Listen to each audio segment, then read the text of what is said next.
India. As you have seen, modern nationalism in Europe came to be associated with the formation of nation-states. It also meant a change in people's understanding of who they were, and what defined their identity and sense of belonging. New symbols and icons, new songs and ideas forged new links and redefined the boundaries of communities. In most countries, the making of this new national identity was a long process. How did this consciousness emerge? In India? In India, as in Vietnam and many other colonies, the growth of modern nationalism is intimately connected to the anti-colonial movement. People began discovering their unity in the process of their struggle with colonialism. The sense of being oppressed under colonialism provided a shared bond that tied many different groups together. But each class and group felt the effects of colonialism differently, their experiences were varied, and their notions of freedom were not always the same. The Congress under Mahatma Gandhi tried to forge these groups together within one movement. But the unity did not emerge without conflict. In an earlier textbook you have read about the growth of nationalism in India up to the first decade of the 20th century. In this chapter, we will pick up the story from the 1920s and study the non-cooperation and civil disobedience movements. We will explore how the Congress sought to develop the national movement, how different social groups participated in the movement, and how nationalism captured the imagination of people.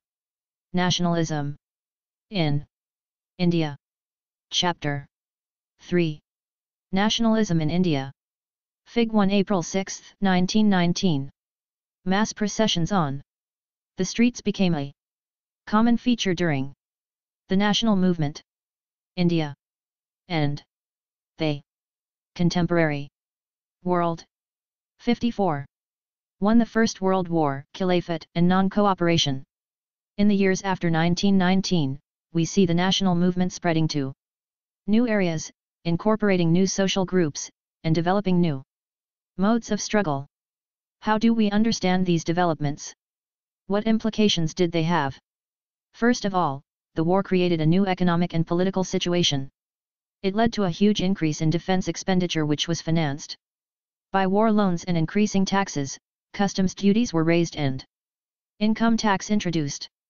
Through the war years, prices increased, doubling between 1913 and 1918, leading to extreme hardship for the common people.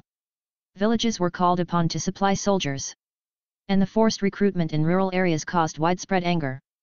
Then in 1918 to 19 and 1920 to 21, crops failed in many parts of India, resulting in acute shortages of food. This was accompanied by an influenza epidemic. According to the census of 1921, 12 to 13 million people perished as a result of famines and the epidemic.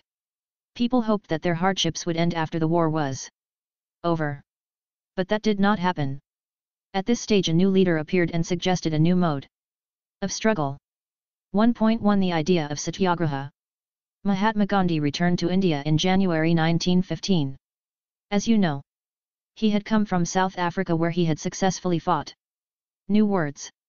Forced recruitment, a process by which the colonial state forced people to join the army. Fig. 2 Indian workers in South Africa march through Volksrust, 6. November 1913. Mahatma Gandhi was leading the workers from Newcastle to Transvaal. When the marchers were stopped and Gandhiji arrested, thousands of more workers joined the Satyagraha against racist laws that denied rights to non-whites. 55. Nationalism in India. The racist regime with a novel method of mass agitation, which he called Satyagraha. The idea of Satyagraha emphasized the power of truth and the need to search for truth. It suggested that if the cause was true, if the struggle was against injustice, then physical force was not necessary to fight the oppressor. Without seeking vengeance or being aggressive, a satyagrahi could win the battle through non-violence. This could be done by appealing to the conscience of the oppressor. People, including the oppressors, had to be persuaded to see the truth, instead of being forced to accept truth through the use of violence. By this struggle, truth was bound to ultimately triumph. Mahatma Gandhi believed that this dharma of non-violence could unite all Indians. After arriving in India, Mahatma Gandhi successfully organized satyagraha movements in various places. In 1916 he travelled to Champaran in Bihar to inspire the peasants to struggle against the oppressive plantation system. Then in 1917, he organized a satyagraha to support the peasants of the Kheda district of Gujarat, affected by crop failure and a plague epidemic. The peasants of Kheda could not pay the revenue, and were demanding that revenue collection be relaxed. In 1918, Mahatma Gandhi went to Ahmedabad to organize a satyagraha movement amongst cotton mill workers. 1.2 The Rowlatt Act. Emboldened with this success, Gandhiji in 1919 decided to launch a nationwide satyagraha against the proposed Rowlatt Act, 1919. This act had been hurriedly passed through the Imperial Legislative Council despite the united opposition of the Indian members. It gave the government enormous powers to repress political activities, and allowed detention of political prisoners without trial for 2 years. Mahatma Gandhi wanted nonviolent civil disobedience against such unjust laws, which would start with a hartal on April 6. Rallies were organized in various cities, workers went on strike in railway workshops, and shops closed down. Alarmed by the popular upsurge, and scared that lines of communication such as the railways and telegraph would be disrupted, the British administration decided to clamp down on nationalists. Local leaders were picked up from Amritsar, and Mahatma Gandhi was barred from entering Delhi. On April 10, the police in Amritsar fired upon a peaceful procession, provoking widespread attacks on banks, post offices, and railway stations. Martial law was imposed and General Dyer took command. Mahatma Gandhi on Satyagraha. It is said of passive resistance that it is the weapon of the weak, but the power which is the subject of this article can be used only by the strong. This power is not passive resistance, indeed it calls for intense activity. The movement in South Africa was not passive, but active. Satyagraha is not physical force. A satyagrahi does not inflict pain on the adversary, he does not seek his destruction. In the use of satyagraha, there is no ill will whatever. Satyagraha is pure soul force. Truth is the very substance of the soul. That is why this force is called satyagraha. The soul is informed with knowledge. In it burns the flame of love. Non-violence is the supreme dharma. It is certain that India cannot rival Britain or Europe in force of arms. The British worship the war god and they can all of them become, as they are becoming, bearers of arms. They, hundreds of millions in India can never carry arms. They have made the religion of non-violence their own source. Source A. Read the text carefully. What did Mahatma Gandhi mean when he said Satyagraha is active resistance? Activity. www.twriacademy.com. India. And they. Contemporary world. 56. On April 13 the infamous Jallianwala Bagh incident took place. On that day a crowd of villagers who had come to Amritsar to attend a fair gathered in the enclosed ground of Jallianwala Bagh. Being from outside the city, they were unaware of the martial law that had been imposed. Dyer entered the area, blocked the exit points, and opened fire on the crowd, killing hundreds. His object, as he declared later, was to produce a moral effect, to create in the minds of satyagrahis a feeling of terror and awe. As the news of Jallianwala Bagh spread, crowds took to the streets. In many North Indian towns, there were strikes, clashes with the police and attacks on government buildings. The government responded with brutal repression, seeking to humiliate and terrorize people. Satyagrahis were forced to rub their noses on the ground, crawl on the streets, and do salam, salute, to all sahibs. People were flogged in villages around Gujranwala in Punjab, now in Pakistan, were bombed. Seeing violence spread, Mahatma Gandhi called off the movement. While the Rowlatt Satyagraha had been a widespread movement, it was still limited mostly to cities and towns. Mahatma Gandhi now felt the need to launch a more broad-based movement in India. But he was certain that no such movement could be organized without bringing the Hindus and Muslims closer together. One way of doing this, he felt, was to take up the Caliphate issue. The First World War had ended with the defeat of Ottoman Turkey. And there were rumors that a harsh peace treaty was going to be imposed on the Ottoman Emperor, the spiritual head of the Islamic world, the Khalifa. To defend the Khalifa's temporal powers, a Caliphate committee was formed in Bombay in March 1919. A young generation of Muslim leaders like the brothers Muhammad Ali and Shaukat Ali began discussing with Mahatma Gandhi about the possibility of a united mass action on the issue. Gandhiji saw this as an opportunity to bring Muslims under the umbrella of a unified national movement. At the Calcutta session of the Congress in September 1920, he convinced other leaders of the need to start a non-cooperation movement in support of Caliphate as well as for Swaraj. 1.3 Why non-cooperation? In his famous book Hind Swaraj, 1909, Mahatma Gandhi declared that British rule was established in India with the cooperation of Fig. 3 General Dyer's crawling orders being administered by British soldiers, Amritsar, Punjab, 1919. 57. Nationalism in India. New words. Boycott: the refusal to deal and associate with people, or participate in activities, or buy and use things, usually a form of protest. Indians, and had survived only because of this cooperation. If Indians refused to cooperate, British rule in India would collapse within a year, and Swaraj would come. How could non-cooperation become a movement? Gandhiji proposed that the movement should unfold in stages. It should begin with the surrender of titles that the government awarded, and a boycott of civil services, army, police, courts and legislative councils, schools, and foreign goods.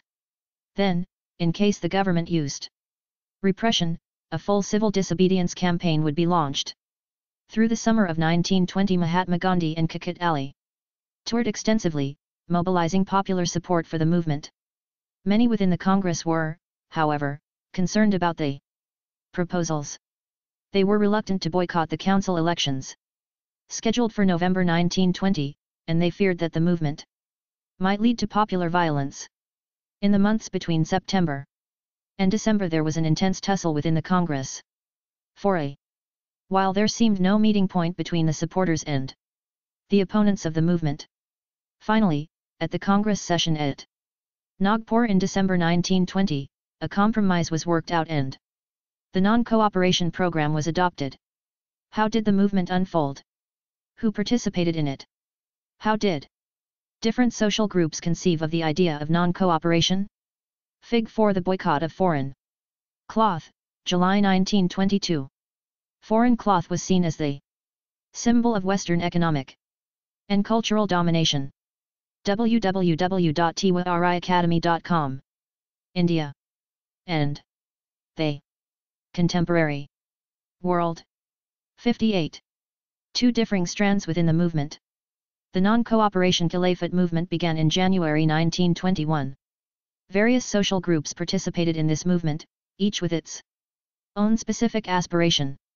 All of them responded to the call of Swaraj. But the term meant different things to different people. 2.1 The movement in the towns. The movement started with middle-class participation in the cities. Thousands of students left government-controlled schools and colleges, headmasters and teachers resigned, and lawyers gave up their legal practices. The council elections were boycotted in most provinces except Madras, where the Justice Party, the party of the non-Brahmins, felt that entering the council was one way of gaining some power, something that usually only Brahmins had access to. The effects of non-cooperation on the economic front were more dramatic. Foreign goods were boycotted, liquor shops picketed, and foreign cloth burnt in huge bonfires. The import of foreign cloth halved between 1921 and 1922, its value dropping from Rs 102 crore to Rs 57 crore. In many places merchants and traders refused to trade in foreign goods or finance foreign trade. As the boycott movement spread, and people began discarding imported clothes and wearing only Indian ones, production of Indian textile mills and handlooms went up. But this movement in the cities gradually slowed down for a variety of reasons. Khadi cloth was often more expensive than mass-produced mill cloth, and poor people could not afford to buy it. How then could they boycott mill cloth for too long? Similarly, the boycott of British institutions posed a problem for the movement. To be successful, alternative Indian institutions had to be set up so that they could be used in place of the British ones. These were slow to come up. So students and teachers began trickling back to government schools, and lawyers joined back work in government courts. 2.2 Rebellion in the countryside. From the cities, the non-cooperation movement spread to the countryside. It drew into its fold the struggles of peasants and tribals. New words. Picket, a form of demonstration or protest by which people block the entrance to a shop, factory or office. The year is 1921.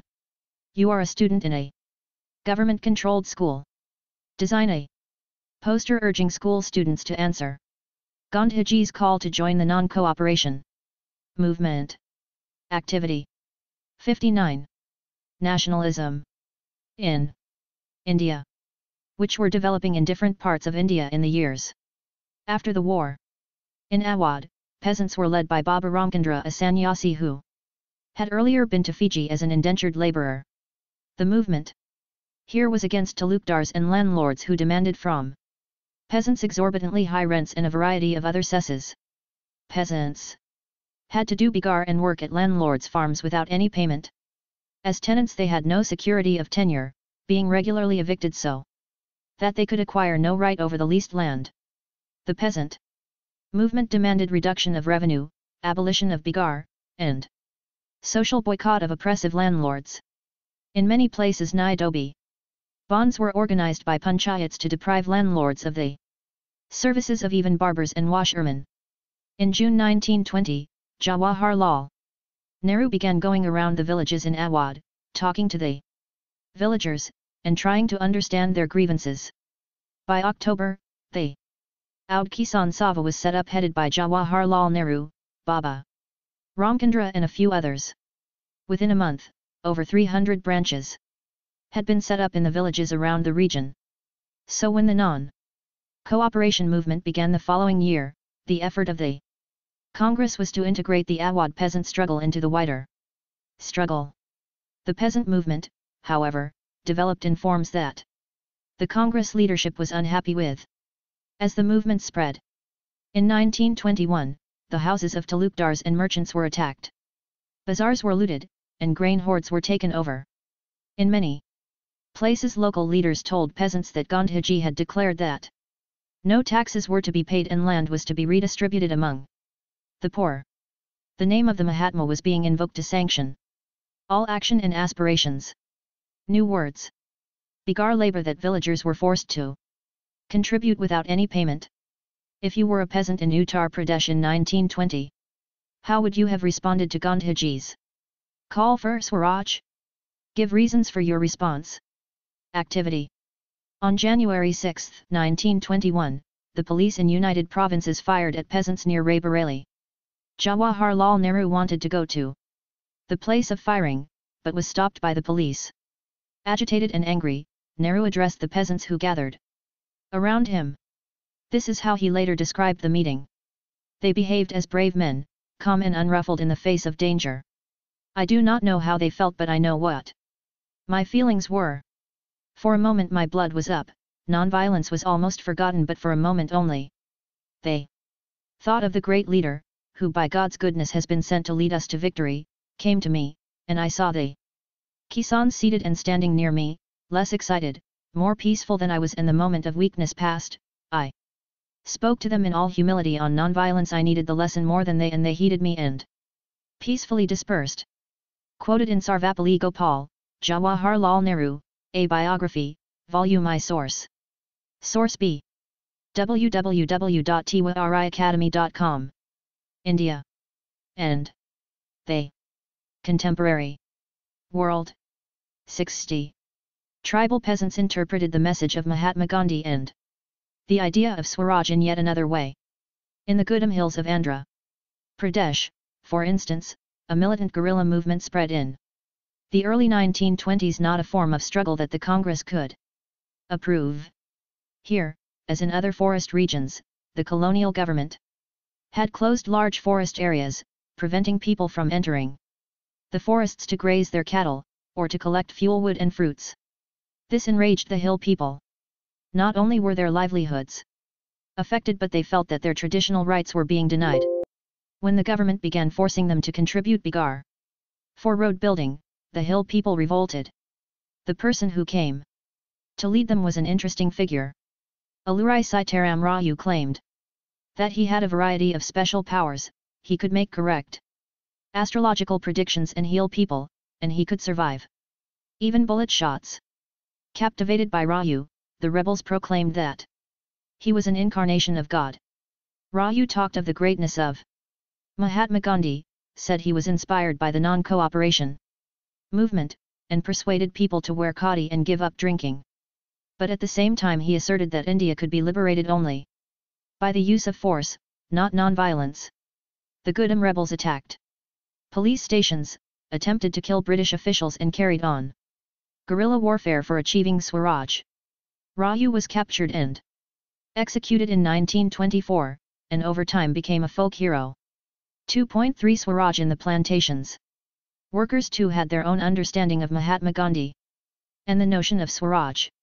For plantation workers in Assam, freedom meant the right to move freely in and out of the confined space in which they were enclosed, and it meant retaining a link with the village from which they had come.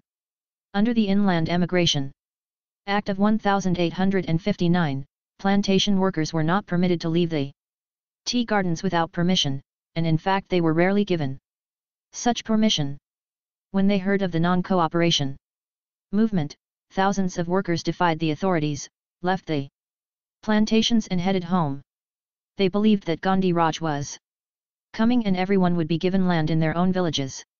They, however, never reached their destination. Stranded on the way by a railway and steamer strike, they were caught by the police and brutally beaten up. Find out about other participants in the national movement who were captured and put to death by the British. Can you think of a similar example from the national movement? In Indochina, Chapter 2.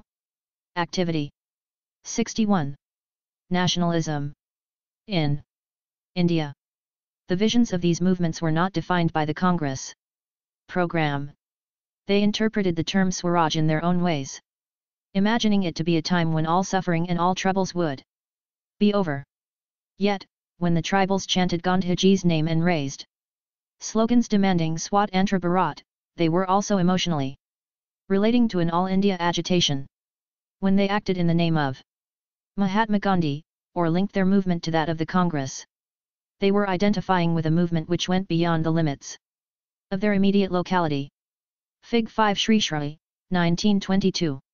At Shri Shri in Gorakhpur, a peaceful demonstration in a bazaar turned into a violent clash with the police. Hearing of the incident, Mahatma Gandhi called a halt to the non-cooperation movement. www.tiwariacademy.com.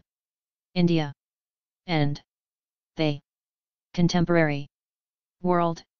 62. 3 Towards civil disobedience. In February 1922, Mahatma Gandhi decided to withdraw the non-cooperation movement. He felt the movement was turning violent in many places and satyagrahis needed to be properly trained before they would be ready for mass struggles. Within the Congress, some leaders were by now tired of mass struggles and wanted to participate in elections to the provincial councils that had been set up by the Government of India Act of 1919. They felt that it was important to oppose British policies within the councils, argue for reform and also demonstrate that these councils were not truly democratic. C.R. Das and Motilal Nehru formed the Swaraj Party within the Congress to argue for a return to council politics. But younger leaders like Jawaharlal Nehru and Subhash Chandra Bose pressed for more radical mass agitation and for full independence.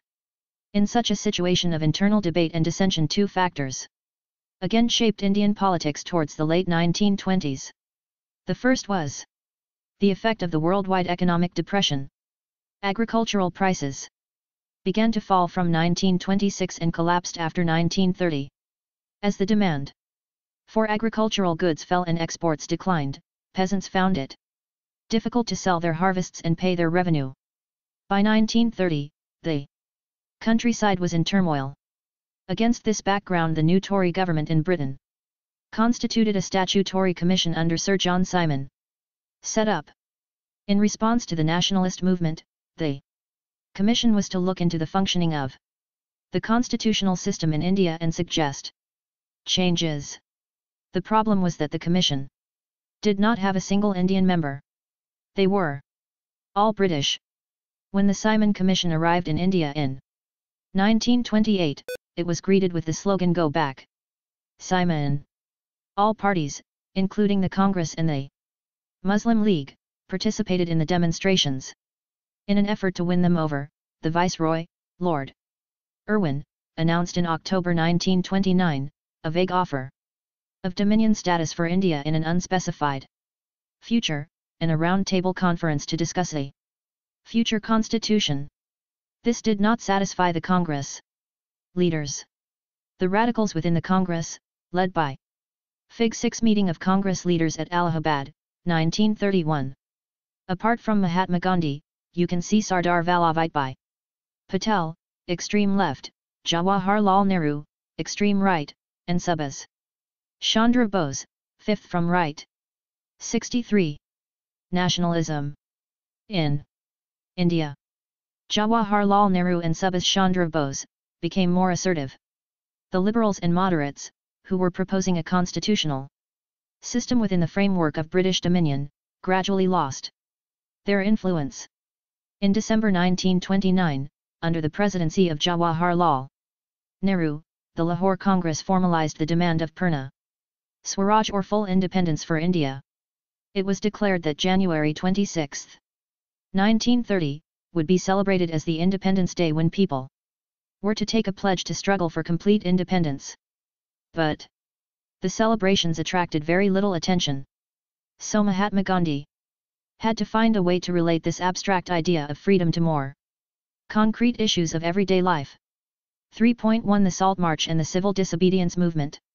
Mahatma Gandhi found in salt a powerful symbol that could unite the nation. On January 31, 1930, he sent a letter to Viceroy Irwin, stating 11 demands. Some of these were of general interest. Others were specific demands of different classes, from industrialists to peasants. The idea was to make the demands wide-ranging, so that all classes within Indian society could identify with them and everyone could be brought together in a united campaign. The most stirring of all was the demand to abolish the salt tax. Salt was something consumed by the rich and the poor alike, and it was one of the most essential items of food. The tax on salt and the government monopoly over its production, Mahatma Gandhi declared, revealed the most oppressive face of British rule. Mahatma Gandhi's letter was, in a way, an ultimatum. If the demands were not fulfilled by March 11, the letter stated, the Congress would launch a civil disobedience campaign. Irwin was unwilling to negotiate. So Mahatma Gandhi started his famous Salt March accompanied by 78 of his trusted volunteers.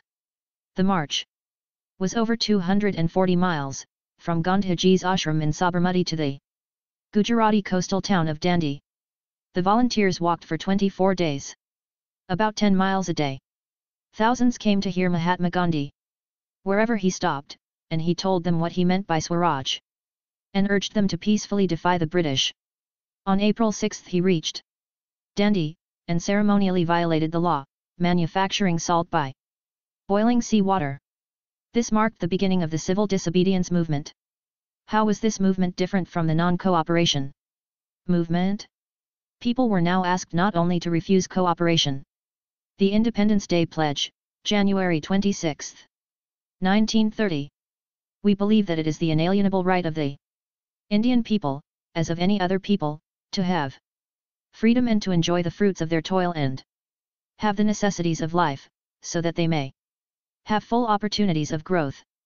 We believe also that if any government deprives a people of these rights and oppresses them, the people have a further right to alter it or to abolish it. The British government in India has not only deprived the Indian people of their freedom but has based itself on the exploitation of the masses, and has ruined India economically, politically, culturally, and spiritually.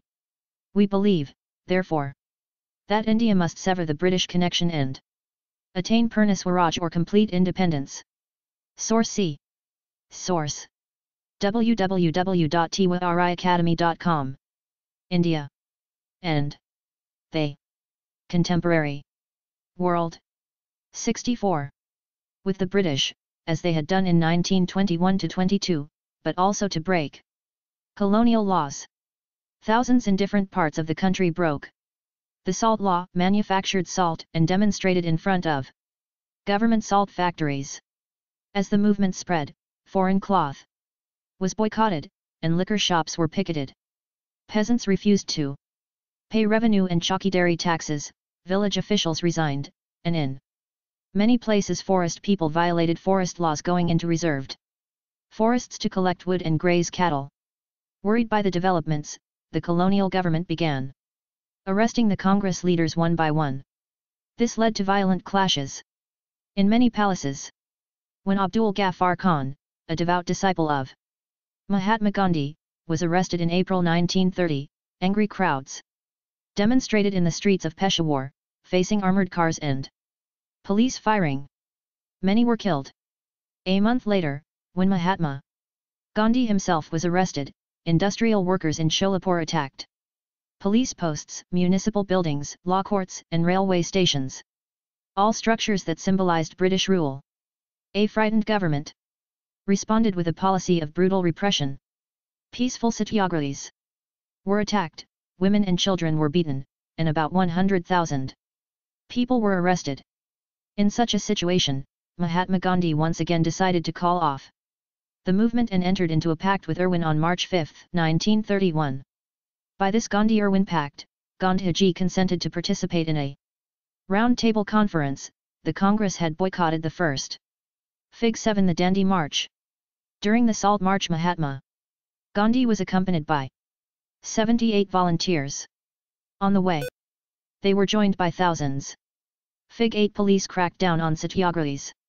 1930. 65. Nationalism in India. Round Table Conference, in London, and the government agreed to release the political prisoners.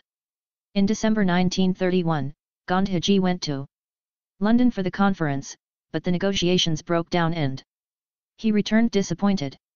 Back in India, he discovered that the government had begun a new cycle of repression. Ghaffar Khan and Jawaharlal Nehru were both in jail, the Congress had been declared illegal, and a series of measures had been imposed to prevent meetings, demonstrations, and boycotts. With great apprehension, Mahatma Gandhi relaunched the civil disobedience movement. For over a year, the movement continued, but by 1934 it lost its momentum. 3.2 How participants saw the movement. Let us now look at the different social groups that participated in the civil disobedience movement. Why did they join the movement? What were their ideals? What did Swaraj mean to them? In the countryside, rich peasant communities like the Patidars of Gujarat and the Jats of Uttar Pradesh were active in the movement. Being producers of commercial crops, they were very hard hit by the trade depression and falling prices. As their cash income disappeared, they found it impossible to pay the government's revenue demand, and the refusal of the government to reduce the revenue demand led to widespread resentment. These rich peasants became enthusiastic supporters of the civil disobedience movement, organizing their communities, and at times forcing reluctant members to participate in the boycott programs. For them, the fight for Swaraj was a struggle against high revenues. But they were deeply disappointed when the movement was called off in 1931 without the revenue rates being revised. So when the movement was restarted in 1932, many of them refused to participate. The poorer peasantry were not just interested in the lowering of the revenue demand. Many of them were small tenants cultivating land. They had rented from landlords. As the depression continued and cash incomes dwindled, the small tenants found it difficult to pay their rent. They wanted the unpaid rent to the landlord to be remitted. They joined a variety of radical movements, often led by socialists and communists. Apprehensive of raising issues that might upset the rich peasants and landlords, the Congress was unwilling to support no rent campaigns in most places.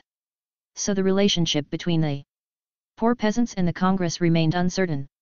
To the altar of this revolution we have brought our youth as incense.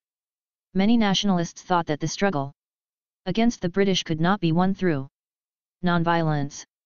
In 1928, the Hindustan Socialist Republican Army, HSRA, was founded at a meeting in Feroza Shah Kotla ground in Delhi. Amongst its leaders were Bhagat Singh, Jatin Das and Ajoy Ghosh. In a series of dramatic actions in different parts of India, the HSRA targeted some of the symbols of British power. In April 1929, Bhagat Singh and Batuka swore Dutta threw a bomb in the Legislative Assembly. In the same year there was an attempt to blow up the train that Lord Irwin was travelling in. Bhagat Singh was 23 when he was tried and executed by the colonial government. During his trial, Bhagat Singh stated that he did not wish to glorify the cult of the bomb and pistol, but wanted a revolution in society. Revolution is the inalienable right of mankind. Freedom is the imprescriptible birthright of all. The laborer is the real sustainer of society. To the altar of this revolution we have brought our youth as incense, for no sacrifice is too great for so magnificent a cause. We are content. We await the advent of revolution. Inquilab Zindabad. Box 1. www.twyriacademy.com. India. And they. Contemporary world. 66. What about the business classes? How did they relate to the civil disobedience movement? During the First World War, Indian merchants and industrialists had made huge profits and become powerful, see Chapter 5. Keen on expanding their business, they now reacted against colonial policies that restricted business activities. They wanted protection against imports of foreign goods, and a rupee-sterling foreign exchange ratio that would discourage imports.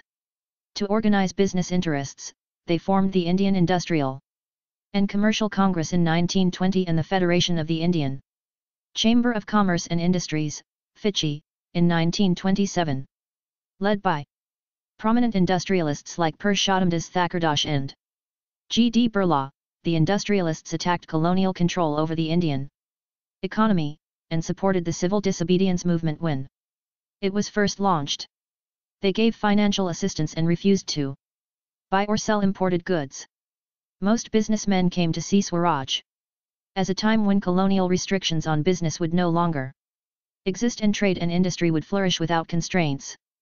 But after the failure of the Round Table Conference, business groups were no longer uniformly enthusiastic. They were apprehensive of the spread of militant activities, and worried about prolonged disruption of business, as well as of the growing influence of socialism amongst the younger members of the Congress. The industrial working classes did not participate in the civil disobedience movement in large numbers, except in the Nagpur region. As the industrialists came closer to the Congress, workers stayed aloof. But in spite of that, some workers did participate in the civil disobedience movement, selectively adopting some of the ideas of the Gandhian program, like boycott of foreign goods, as part of their own movements against low wages and poor working conditions. There were strikes by railway workers in 1930 and dock workers in 1932. In 1930 thousands of workers in Chotanagpur tin mines wore Gandhi caps and participated in protest rallies and boycott campaigns. But the Congress was reluctant to include workers' demands as part of its program of struggle. It felt that this would alienate industrialists and divide the anti-imperial forces. Another important feature of the civil disobedience movement was the large-scale participation of women. During Gandhiji's Salt March, thousands of women came out of their homes to listen to him. They participated in protest marches, manufactured salt, and some important dates. 1918 to 19. Distressed up peasants organized by Baba Ramchandra. April 1919. Gandhi and Hartal against Rowlatt Act, Jallianwala Bagh Massacre. January 1921. Non-Cooperation and Khilafat Movement launched. February 1922. Shri Shri Gandhiji withdraws non-cooperation movement. May 1924. Alurai Sitarama Raju arrested, ending a 2-year armed tribal struggle. December 1929. Lahore Congress adopts the demand for Purna Swaraj. 1930. Ambedkar establishes Depressed Classes Association. March 1930. Gandhiji begins civil disobedience movement by breaking salt law at Dandi. March 1931. Gandhiji ends civil disobedience movement. December 1931. Second Round Table Conference. 1932. Civil disobedience relaunched. 67. Nationalism in India. Picketed foreign cloth and liquor shops. Many went to jail. In urban areas, these women were from high caste families.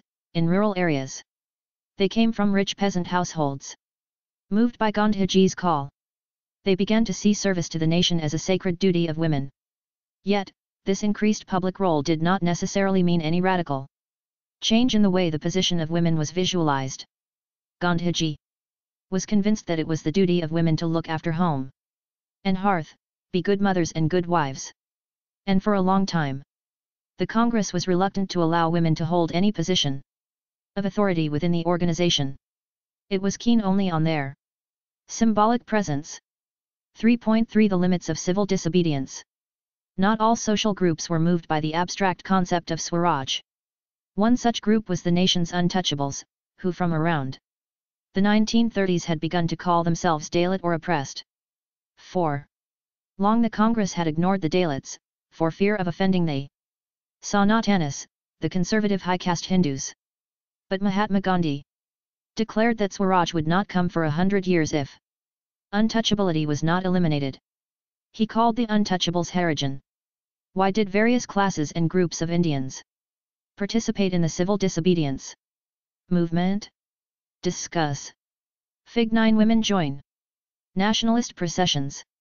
During the national movement, many women, for the first time in their lives, moved out of their homes onto a public arena. Amongst the marchers you can see many old women and mothers with children in their arms. www.twariacademy.com. India and the contemporary world. 68. Or the Children of God organized satyagraha to secure them entry into temples, and access to public wells, tanks, roads, and schools. He himself cleaned toilets to dignify the work of the Banji, the sweepers, and persuaded upper castes to change their heart and give up the sin of untouchability. But many Dalit leaders were keen on a different political solution to the problems of the community. They began organizing themselves, demanding reserved seats in educational institutions, and a separate electorate that would choose Dalit members for legislative councils.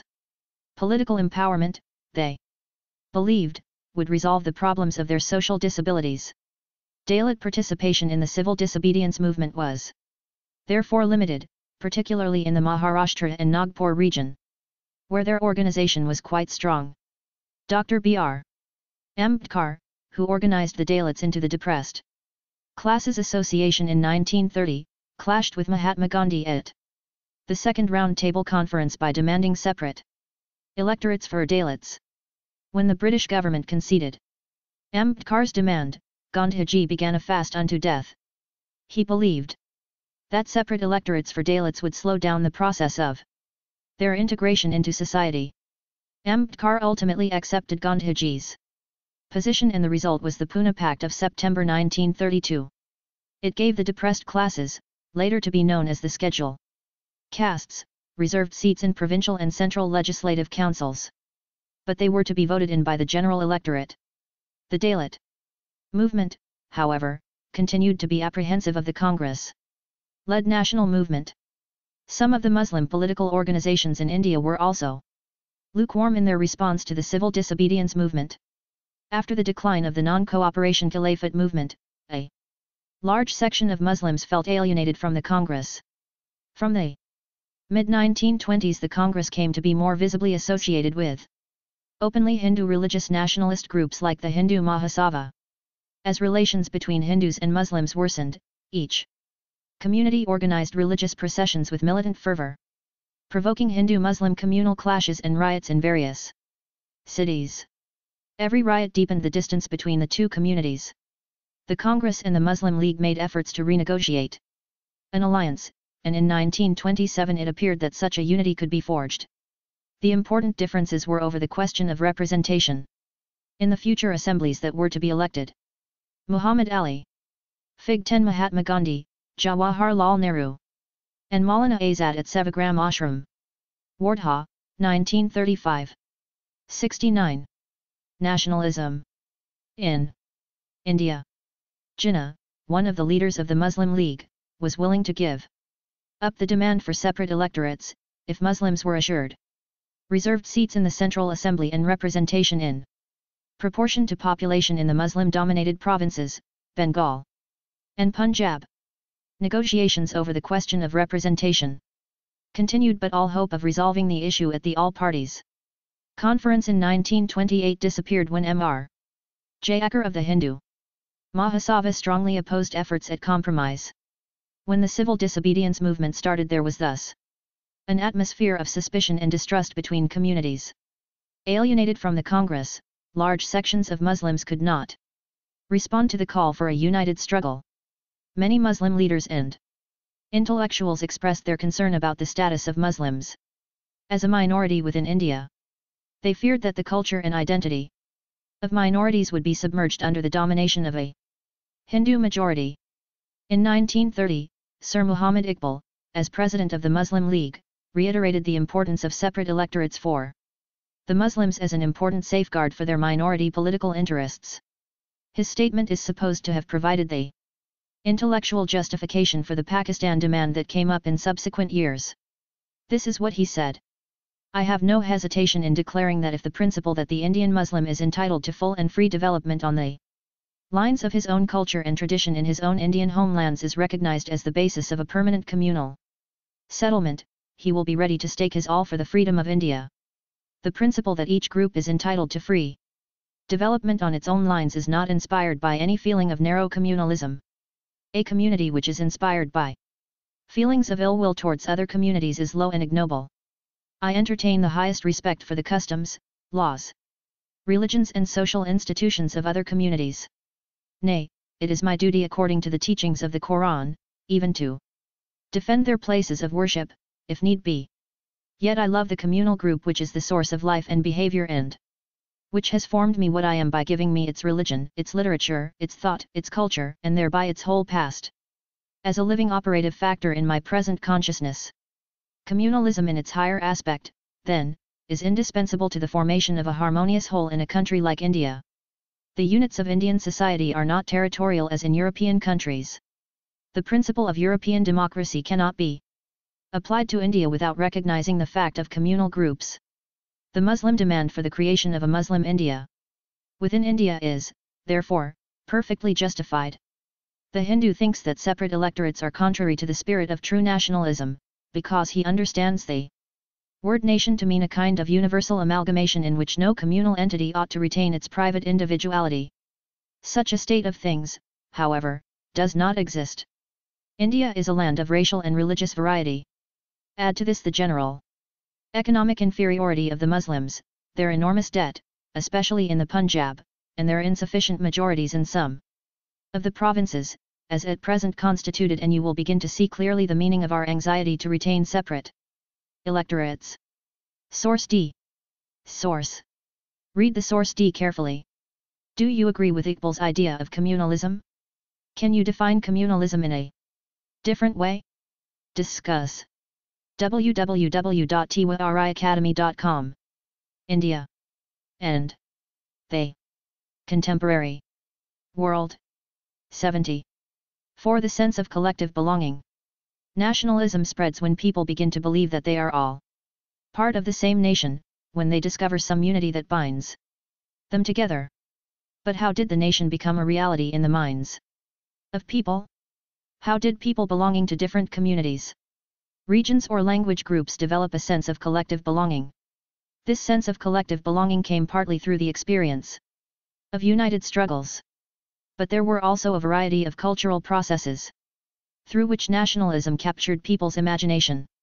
History and fiction, folklore and songs, popular prints and symbols, all played a part in the making of nationalism. Fig. 11 Bal Gangadhar Tilak. An early 20th century print. Notice how Tilak is surrounded by symbols of unity. The sacred institutions of different faiths, temple, church, masjid, frame the central figure. 71.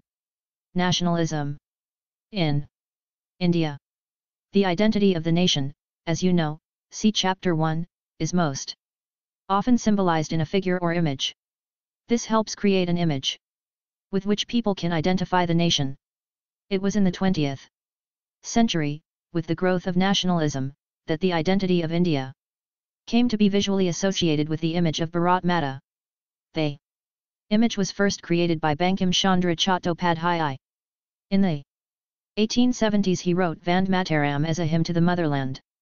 Later it was included in his novel Anandamath and widely sung during the Swadeshi movement in Bengal. Moved by the Swadeshi movement, Abanindranath Tagore painted his famous image of Bharat Mata, see Fig. 12. In this painting Bharat Mata is portrayed as an ascetic figure. She is calm, composed, divine and spiritual. In subsequent years, the image of Bharat Mata acquired many different forms, as it circulated in popular prints, and was painted by different artists, see Fig. 14. Devotion to this mother figure came to be seen as evidence of one's nationalism. Ideas of nationalism also developed through a movement to revive Indian folklore. In late 19th century India, nationalists began recording folk tales sung by bards, and they toured villages to gather folk songs and legends. These tales, they believed, gave a true picture of traditional culture that had been corrupted and damaged by outside forces. It was essential to preserve this folk tradition in order to discover one's national identity and restore a sense of pride in one's past. In Bengal, Rabindranath Tagore himself began collecting ballads, nursery rhymes and myths, and led the movement for folk. Fig. 12 Bharat Mata, Abanindranath Tagore. 1905. Notice that the mother figure here is shown as dispensing learning, food and clothing. The Mela, in one hand, emphasizes her ascetic quality. Abanindranath Tagore, like Ravi Varma before him, tried to develop a style of painting that could be seen as truly Indian. Fig. 13 Jawaharlal Nehru, a popular print. Nehru is here shown holding the image of Bharat Mata and the map of India close to his heart. In a lot of popular prints, nationalist leaders are shown offering their heads to Bharat Mata. The idea of sacrifice for the mother was powerful within popular imagination. www.tiwariacademy.com. India. And they. Contemporary. World. 72. In earlier times, foreign travelers in India marveled at the courage, truthfulness, and modesty of the people of the area.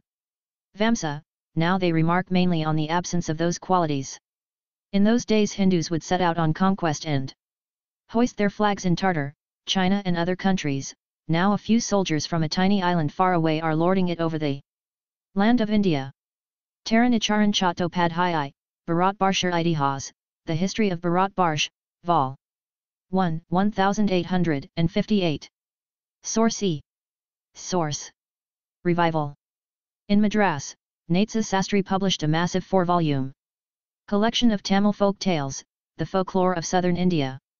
He believed that folklore was national literature. It was the most trustworthy manifestation of people's real thoughts and characteristics.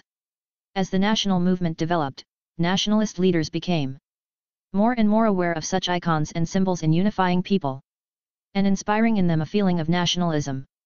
During the Swadeshi movement in Bengal, a tricolor flag, red, green, and yellow, was designed. It had 8 lotuses representing 8 provinces of British India, and a crescent moon representing Hindus and Muslims.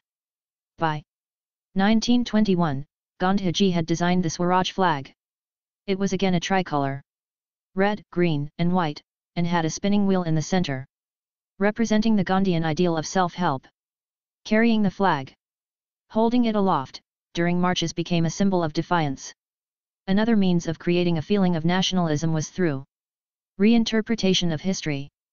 By the end of the 19th century, many Indians began feeling that to instill a sense of pride in the nation, Indian history had to be thought about differently. The British saw Indians as backward and primitive, incapable of governing themselves. In response, Indians began looking into the past to discover India's great achievements. They wrote about the glorious developments in ancient times when art and architecture, science and mathematics, religion and culture, law and philosophy, crafts and trade had flourished. This glorious time, in their view, was followed by a history of decline, when India was colonized. These nationalist histories urged the readers to take pride in India's great achievements in the past and struggle to change the miserable conditions of life under British rule. These efforts to unify people were not without problems. When the past being glorified was Hindu, when the images celebrated were drawn from Hindu iconography, then people of other communities felt left out. Fig 14 Bharat Mata. This figure of Bharat Mata is a contrast to the one painted by Abanindranath Tagore. Here she is shown with a trishul, standing beside a lion and an elephant, both symbols of power and authority. Look at figs 12 and 14. Do you think these images will appeal to all castes and communities? Explain your views briefly. Activity 73. Nationalism in India. Conclusion. A growing anger against the colonial government was thus bringing together various groups and classes of Indians into a common struggle for freedom in the first half of the 20th century. The Congress, under the leadership of Mahatma Gandhi, tried to channel people's grievances into organized movements for independence. Through such movements, the nationalists tried to forge a national unity. But, as we have seen, diverse groups and classes participated in these movements with varied aspirations and expectations. As their grievances were wide-ranging, freedom from colonial rule also meant different things to different people.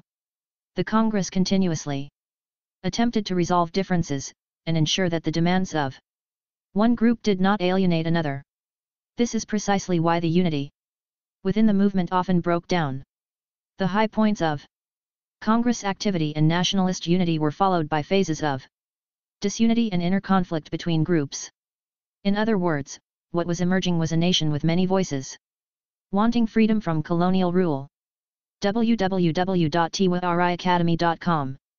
India and the contemporary world. 74. Discuss. Project 1. List all the different social groups which joined the non-cooperation movement of 1921. Then choose any 3 and write about their hopes and struggles to show why they joined the movement. 2. Discuss the Salt March to make clear why it was an effective symbol of resistance against colonialism. 3. Imagine you are a woman participating in the civil disobedience movement. Explain what the experience meant to your life. 4. Why did political leaders differ sharply over the question of separate electorates? Find out about the anti-colonial movement in Kenya. Compare and contrast India's national movement with the ways in which Kenya became independent. Discuss. Write in brief. 1. Explain. A. Why growth of nationalism in the colonies is linked to an anti-colonial movement. B. How the First World War helped in the growth of the national movement in India. C. Why Indians were outraged by